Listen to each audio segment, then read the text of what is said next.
Vinícius Henrique Amaral, apresentador. Informações sobre as sessões de hoje na...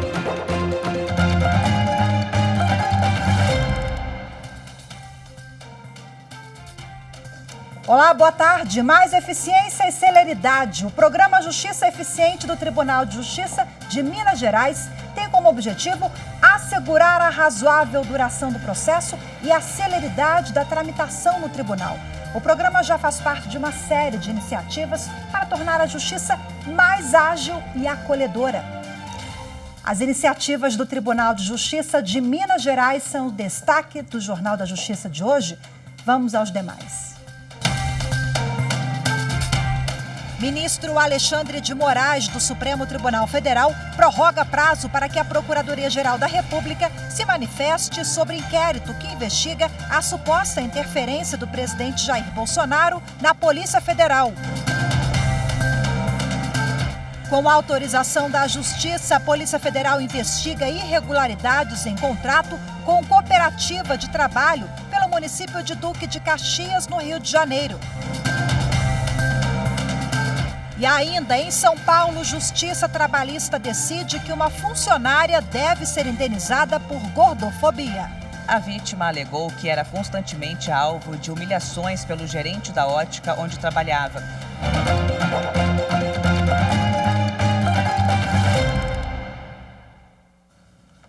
O ministro Alexandre de Moraes, do Supremo Tribunal Federal, prorrogou por mais 15 dias o prazo para que a Procuradoria-Geral da República se manifeste sobre o inquérito que investiga a suposta interferência do presidente da República, Jair Bolsonaro, na Polícia Federal. O inquérito foi aberto após o ex-juiz e ex-ministro da Justiça e Segurança Pública, Sérgio Moro, ter pedido demissão do cargo no governo Bolsonaro e ter acusado o presidente de ter interferido na Polícia Federal para beneficiar parentes e aliados políticos. Desde que a Polícia Federal entregou o relatório ao Supremo em março, a PGR ainda não tinha se manifestado sobre o resultado. E por isso, Alexandre de Moraes prorrogou o prazo de manifestação. No relatório, a Polícia Federal afirmou que nos 2 anos de investigação, não encontrou provas de que Bolsonaro tenha interferido nas investigações da Polícia Federal e, por isso, não houve crime. Segundo a PF, todas as pessoas ouvidas na investigação confirmaram que não receberam nenhuma orientação do presidente da República. Neste dia 1º de setembro, a nova gestão do Tribunal de Justiça de Minas Gerais completa 2 meses. Neste período, metas importantes foram alcançadas. Vamos acompanhar a reportagem. O tempo passa e o trabalho não para. Nestes 60 dias de gestão, pontos importantes foram colocados em prática. O projeto Conecta TJMG, cartório no âmbito da 2ª instância, foi instalado no cartório da 6ª Câmara Cível do Tribunal de Justiça de Minas Gerais. Faz parte da Unidade Avançada de Inovação em Laboratório do Tribunal, o iLab. A ideia é criar um ambiente híbrido para que os servidores se sintam em casa mesmo trabalhando nas dependências do TJMG. Esse projeto é um projeto que deve ser expandido para todas as demais secretarias. É um projeto exitoso e ele ajuda muito na prática do serviço. Nós temos aqui quase 3.000 processos e estamos 100% digitalizados nesta data. A meta é que o Conecta TJMG seja uma referência para outras instituições. O Conecta ele vem com uma proposta peculiar, né, com vários elementos novos, né, agregando, importando alguns modelos e agregando novas perspectivas. Neste período, um dos marcos é o Progef 5.0. A portaria conjunta que instituiu o novo programa Justiça Eficiente foi assinada no dia 4 de julho pelo presidente do TJMG, desembargador José Arthur de Carvalho Pereira Filho. O programa estabelece as linhas mestras para impulsionar o Poder Judiciário Mineiro em diversas áreas, como, por exemplo, a virtualização, a modernização e a qualificação dos processos de trabalho, ações de formação e capacitação. Nestes 60 dias, a direção do TJMG para o biênio 2022-2024 cumpriu agendas importantes, idealizando projetos, traçando ações e metas. Dezenas de reuniões importantes também foram realizadas com autoridades e entidades. Foi assim, por exemplo, com os chefes do Executivo e Judiciário, AMAGES, OAB e sindicatos dos servidores de Minas. A cultura ganhou ênfase com o primeiro concerto pop da Orquestra Jovem e do Coral Infanto Juvenil do TJMG.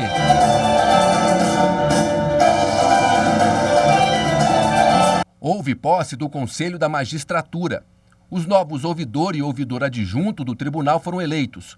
Houve reuniões com setores essenciais do tribunal, como a Diretoria Executiva da Gestão de Bens, Serviços e Patrimônio, DIRCEP. O TJMG passou por uma inspeção de rotina do CNJ para verificar o funcionamento de setores administrativos e judiciais de primeiro e segundo graus de jurisdição do Judiciário Mineiro. O tribunal alcançou desempenho acima da média nacional em 3 dos 4 eixos avaliados pelo CNJ. No último dia 29, o órgão especial do TJMG aprovou o orçamento do tribunal para o próximo ano. Bom, e para detalhar o assunto agora, eu converso ao vivo de forma remota com o presidente do Tribunal de Justiça de Minas Gerais, José Arthur de Carvalho Pereira Filho. Olá, presidente, muito boa tarde, seja bem-vindo ao Jornal da Justiça. Boa tarde, é um prazer estar com vocês. Prazer é nosso, muito obrigada pela sua disponibilidade em aguardar a nossa entrevista aqui, muito obrigada. Bom, eu queria que você explicasse para a gente quais são os pilares do programa Justiça Eficiente, que é, digamos assim, o norteador da gestão do senhor, né? Sim, quando nós iniciamos a nossa gestão, nós fizemos uma portaria conjunta criando o PROJEF 5.0, Programa de Justiça Eficiente 5.0, que seria uma evolução do programa feito anteriormente. O que nos reclama a sociedade é justamente de uma maior celeridade na prestação jurisdicional. Então, esse programa visa criar eixos estruturantes para que possamos, já de início, ter essas metas para serem cumpridas no biênio. Essas metas vão desde a nossa melhoria em nosso parque tecnológico, criação de maior segurança cibernética, que é um problema hoje vivenciado por todos os tribunais. Nós criamos ou ainda potencializamos a nossa unidade avançada de inovação, nosso Y-Lab, e vamos ter também um outro eixo importante, que é um braço social. É o judiciário voltando o seu olhar para aqueles jurisdicionados mais modestos, que necessitam de uma prestação jurisdicional ainda mais séria, porque, na verdade, essas demandas, para eles, significam, às vezes, a própria vida, a própria subsistência. Inclusive, então, senhor, vocês realizaram um mutirão, né, com os beneficiários da Justiça Gratuita? Exatamente. Começamos este projeto social iniciando exatamente o mutirão dos processos ligados à Defensoria Pública. Uhum. E fizemos também um outro mutirão de mediações e conciliações nas varas de família, exatamente para que possamos, com mais rapidez, solver os problemas deste segmento social mais hipossuficiente. Conciliação e mediação também, a gente conversava aqui nos bastidores, o senhor me explicou que estão ali no radar, né, como prioridade na gestão do senhor. Inclusive, temos amanhã uma conciliação, uma mediação importantíssima, né? Já tivemos também com a Vale, que foi uma mediação histórica, uma conciliação ali, que nós tivemos mais de 37 bilhões arrecadados. Conta pra gente, não foi isso, presidente? Exatamente. Eu acredito muito na mediação, e especialmente em algumas questões ligadas, por exemplo, à família, que eu acho que não há por que chamar um terceiro, o juiz, para resolver um problema que interessa diretamente às partes. O ideal é que elas mesmas sejam protagonistas do seu próprio destino e aí resolvam as suas questões internamente. E outras questões maiores, como a Vale do Rio Doce mesmo, que nós fizemos 200 horas de mediação e chegamos a um acordo histórico envolvendo 37 bilhões de reais que vão ser acrescentados na economia de Minas Gerais, gerando emprego e renda. Portanto, a mediação é, para mim, uma ferramenta fundamental e é preciso que o novo advogado tenha esse olhar voltado para mediação, que é um olhar voltado para a pacificação social. Ferramenta fundamental também são aquelas que dizem respeito à inovação no tribunal, sobretudo com a pandemia. Nós tivemos uma revolução no judiciário, né? O CNJ chama 4.0, estamos avançando cada vez mais com inteligência artificial. Eu sei que o Tribunal de Justiça de Minas alcança ali rankings ótimos no que diz respeito a essas iniciativas e medidas voltadas a esse tema. Queria que o senhor destacasse para a gente, presidente. Sim, nós temos um olhar muito assim, específico, muito focado na inovação. Hoje, com os nossos processos físicos virtualizados, a inovação e a tecnologia tornaram-se molas propulsoras do nosso tribunal.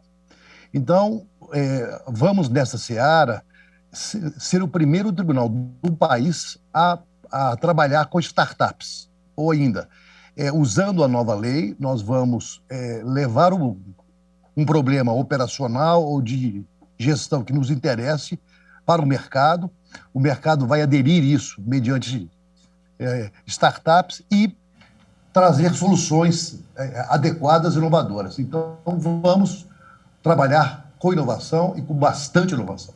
Mas eu achei interessante também que o senhor ressaltou, para a gente finalizar aqui a nossa entrevista, que o cidadão, o jurisdicionado, não vai ficar em segundo plano, não. O ser humano, né, mesmo com máquina, com inteligência artificial, ajudando o servidor, o magistrado, a pessoa humana está no centro da gestão do senhor também. Mais uma observação antes de passar a palavra para o senhor amarrar aqui e finalizar.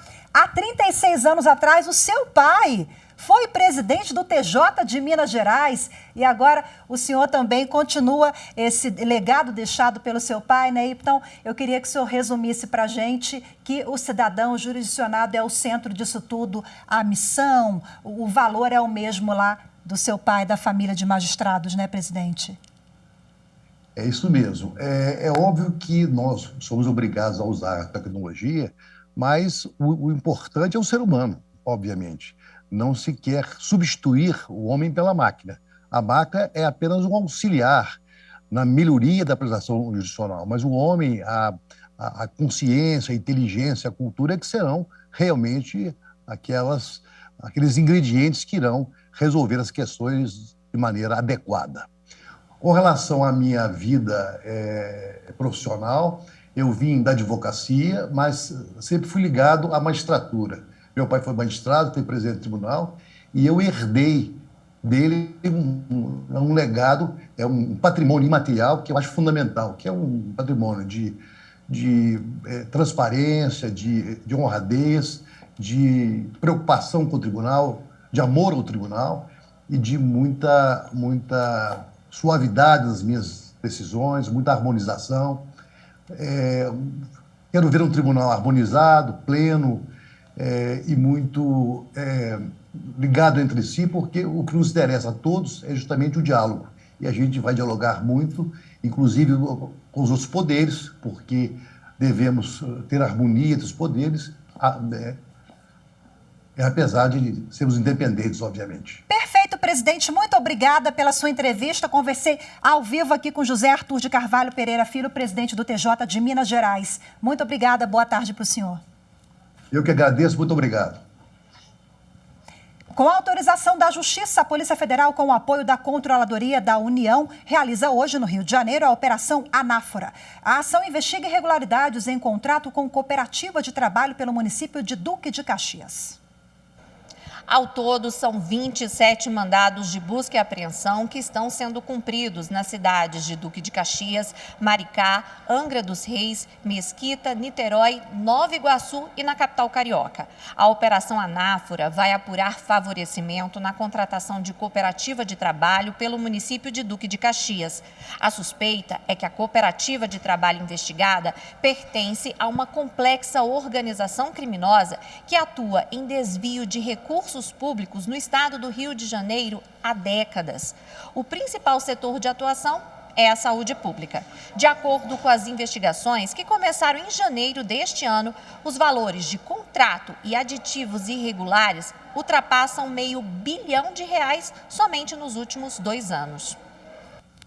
A Secretaria Nacional do Consumidor do Ministério da Justiça e Segurança Pública determinou que 33 empresas em todo o país suspendam a venda de cigarros eletrônicos. A decisão foi publicada no Diário Oficial de hoje.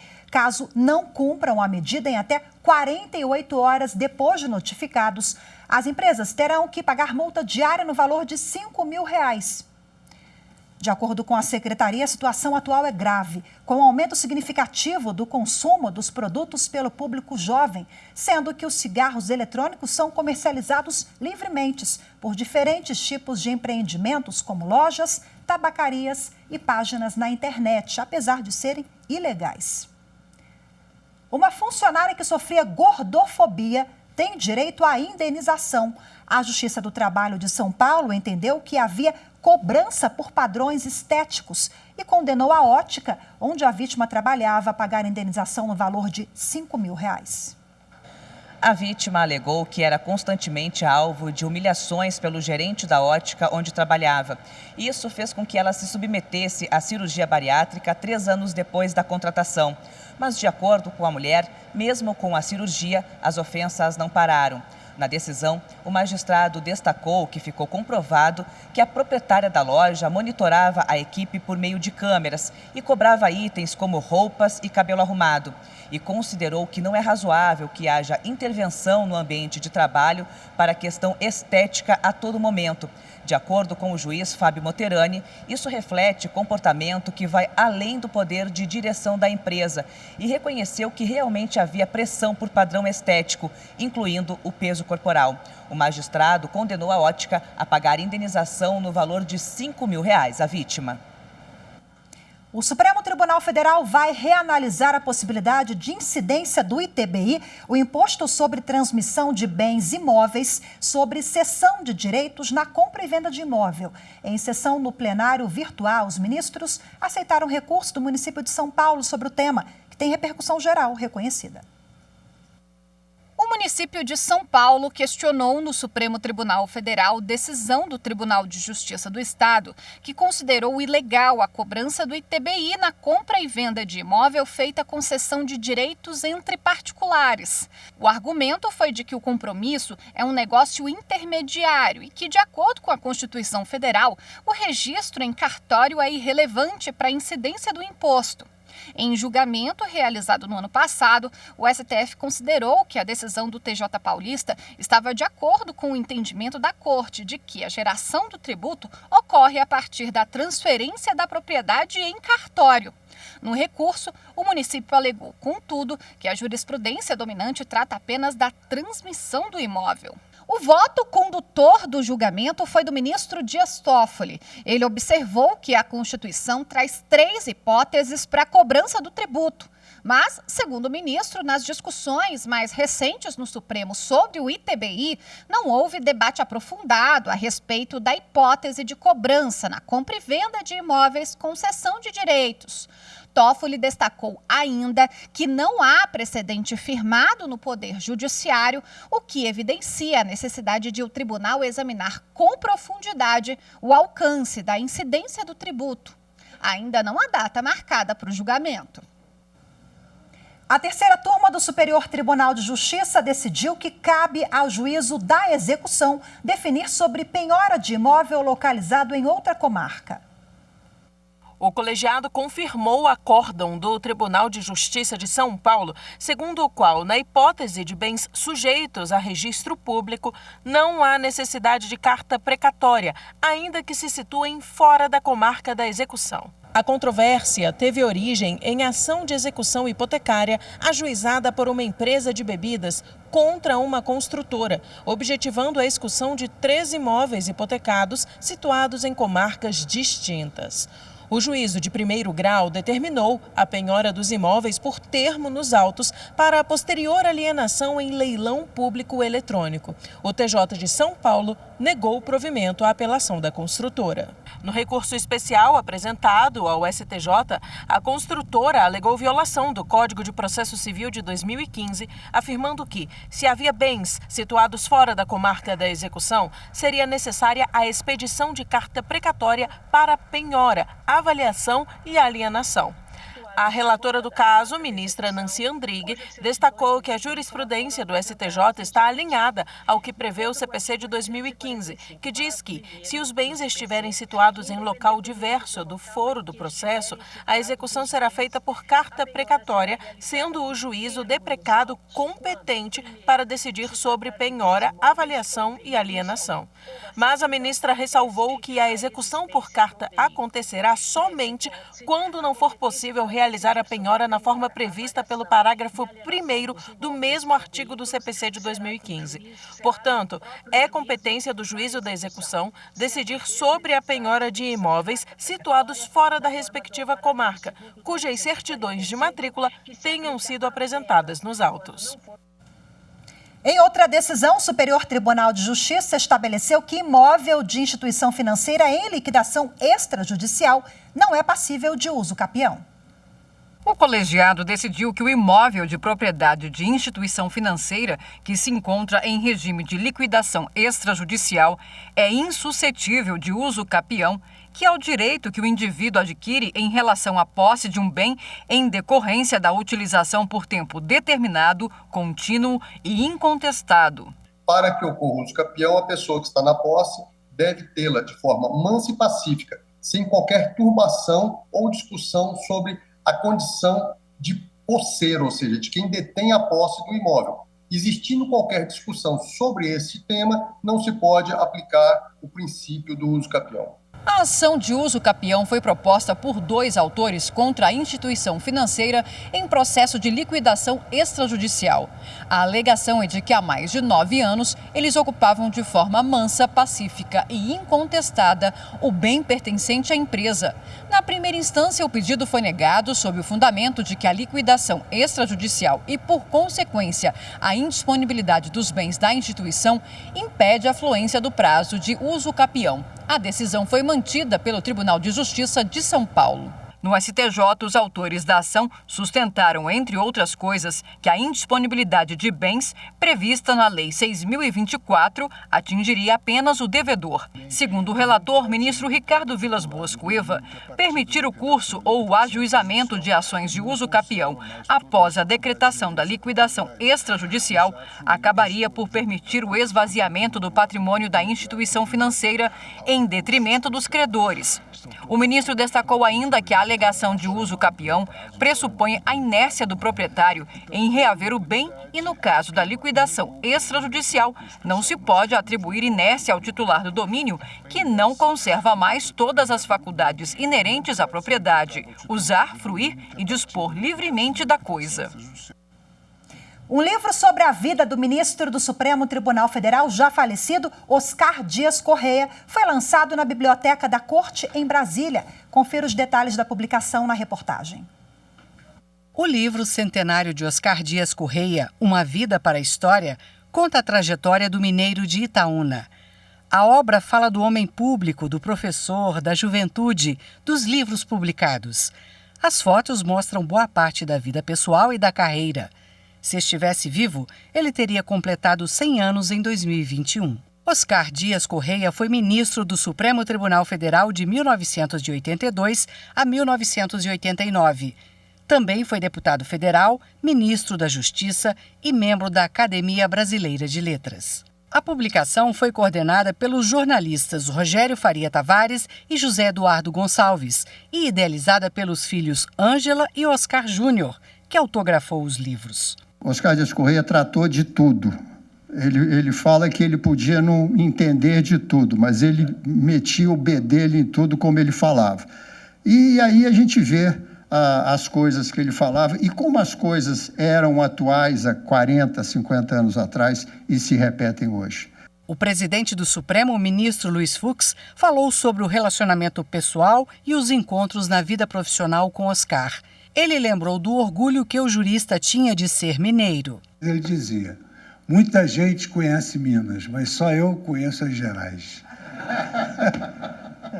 Então, é um momento de muita felicidade. Eu não poderia deixar de vir aqui, saudar o ministro Oscar Dias Correia, sua família, sua esposa, seus filhos, enfim, todos que foram e serão para sempre amigos de Oscar Dias Correia. Hoje ficamos por aqui. Muito obrigada pela sua companhia. Ótima tarde para vocês. Até amanhã. Tchau, tchau.